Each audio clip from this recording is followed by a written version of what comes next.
Выборы во всех избирательных участках республики стартовали ровно в 8 часов утра. На 612-м участке в Назрани зарегистрировано больше 2000 избирателей. Здесь ожидают большую явку. Все необходимые условия созданы. В наличии и переносные ящики. Выездные комиссии будут выезжать на дом избирателей, которые по уважительной причине не могут посетить лично участок. Ровно 8 мы открыли свой участок. Работа идет в штатном режиме. Все на месте у нас работники. Уже первые избиратели пришли, уже голосуют. У нас соблюдается безопасность.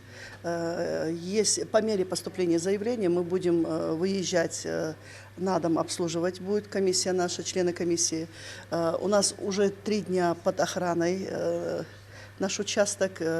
Сегодня у нас опять дежурят сотрудники и МВД, и МЧС.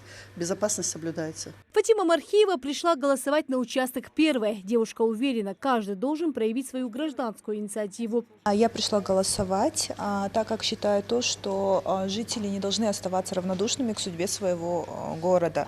И считаю то, что очень важно ходить на такие мероприятия и важно тоже принимать активное участие. Люди с самого утра приходят голосовать и на 615-й участок, который расположен в Назранском политехническом колледже. В городском округе Назрани представлены 4 политические партии, зарегистрированы и общественные наблюдатели. Все условия для избирателей также созданы. Особое внимание уделяют прозрачности голосования. Бюллетени мы получили только ровно 8 часов. Имеется в виду, никто из нас не мог воспользоваться никакими действиями по отношению, то есть имеется в виду самостоятельным, субъективным действием по отношению к этим бюллетеням, поскольку выдаем мы их только тем, кто приходит, только избирателям. Избиратель, который приходит к нам, получает должное внимание от каждого члена комиссии, только по предоставлению паспорта, то есть документа